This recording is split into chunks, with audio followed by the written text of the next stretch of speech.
Hello, everyone. I'm Dr. Harshita Nahata, Fellow in Vitreoretinal Surgery and Ocular Oncology, and I'll be taking you through the top articles for this month.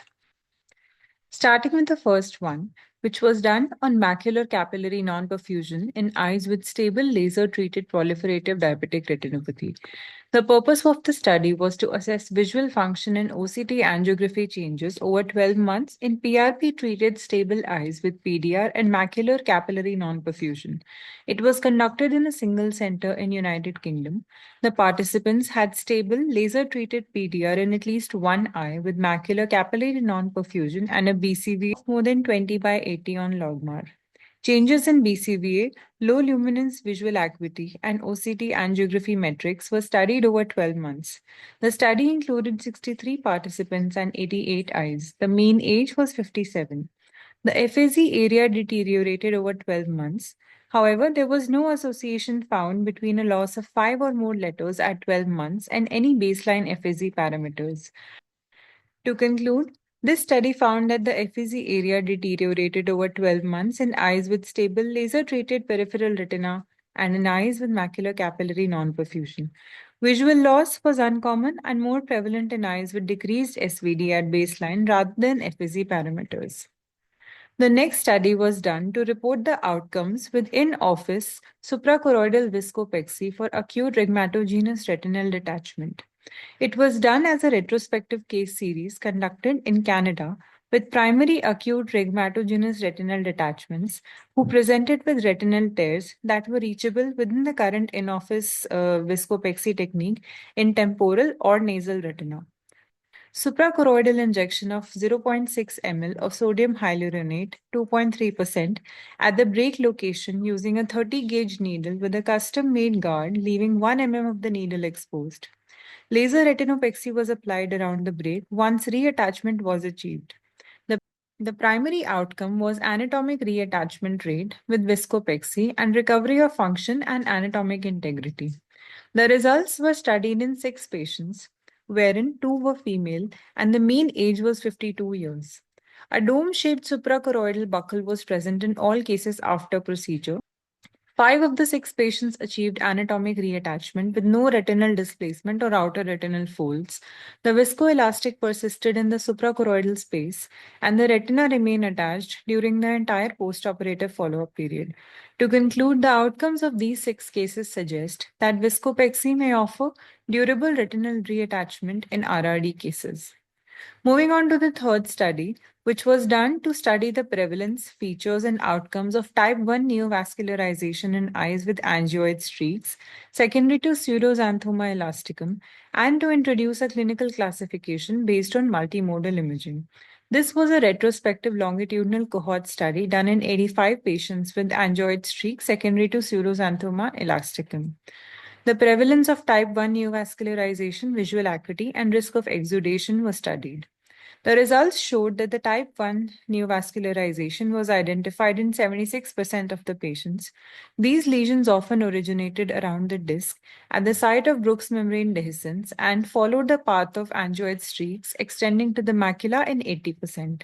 35% evolved into exudative over 5 years, and 11 eyes experienced mid-peripheral subretinal hemorrhages. Despite treatment, visual acuity significantly deteriorated in exudative type 1 neovascularization. A classification of angioid streaks was developed, ranging from MTAS to advanced neovascularization.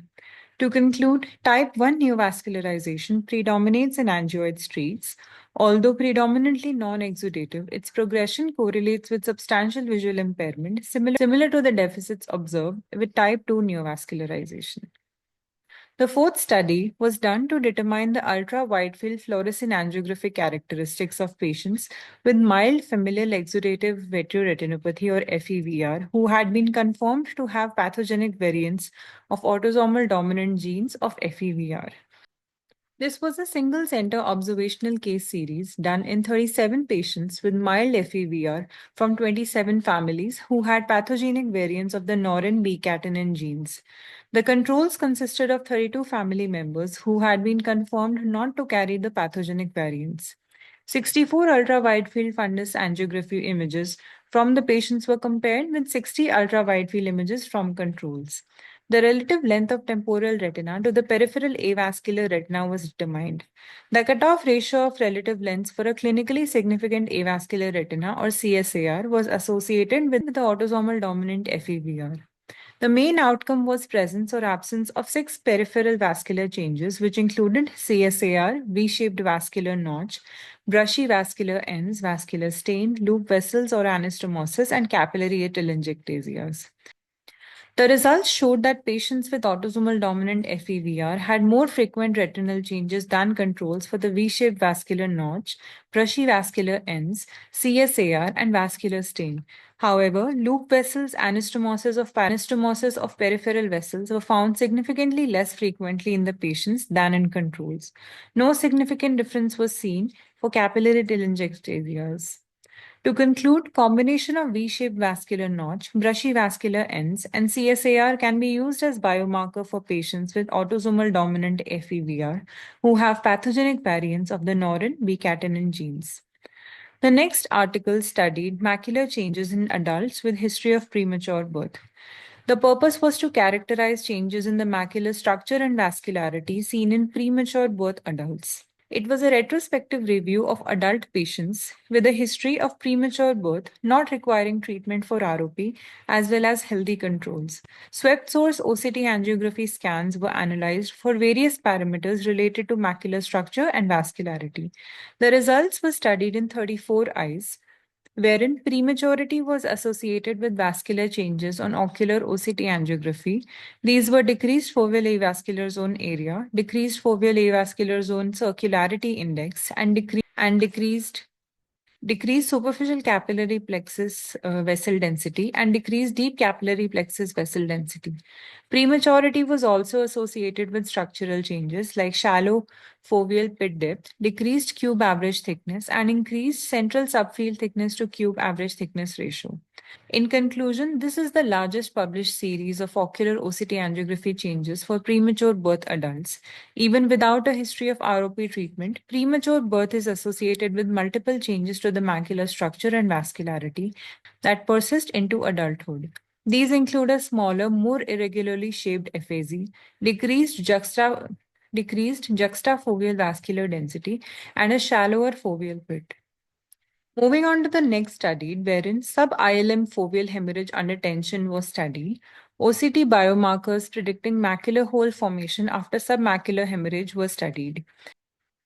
The main purpose was to identify preoperative clinical characteristics of macular hole formation after vitrectomy for submacular hemorrhage because of ruptured retinal artery macroaneurysm or RAM. It was a retrospective analysis with submacular hemorrhage because of a ruptured RAM in patients who underwent vitrectomy and had more than 1 month follow-up. Background factors and imaging factors were compared between groups classified by macular hole presence. The primary outcomes were BCVA and fundus and OCT findings. The results showed that submacular hemorrhage because of a retinal artery macroaneurysm rupture was identified in 48 eyes. Macular hole was identified in 8 of these. Preoperative OCT findings revealed that all macular hole cases exhibited the highest retinal thickness at foveal lesion with sub-ILM hemorrhage preoperatively. This finding was termed as the foveal mountain peak sign, characterized by sub-ILM hemorrhage, where the peak of the retinal thickness coincides with the fovea. To conclude, presence of the foveal mountain peak sign may indicate an increased risk of submacular hemorrhage-associated macular hole. The last article showed an easy way to prevent velocity-related complications during dexamethasone implant injection in vitrectomized eyes. The purpose was to assess the impact of inserting an OVD device into the dexamethasone or dex implant needle on pellet velocity in simulated vitrectomized eyes. DEX implants were injected into a calibrated ex vivo test chamber filled with balanced salt solution. In group 1, 3 DEX implant injections were performed without an OVD device, whereas in group 2, the OVD device was safely inserted into the DEX needle using a 27 gauge cannula just before the injection. The results showed that the group A exhibited a mean velocity of 450 mm per second for the DEX pellet in BSS compared with 54 mm per second in group 2. Furthermore, DEX pellets in Group 1 had horizontal displacement of 24, 29, and 31 mm, while those in Group 2 had displacement of 17, 16, and 15 mm.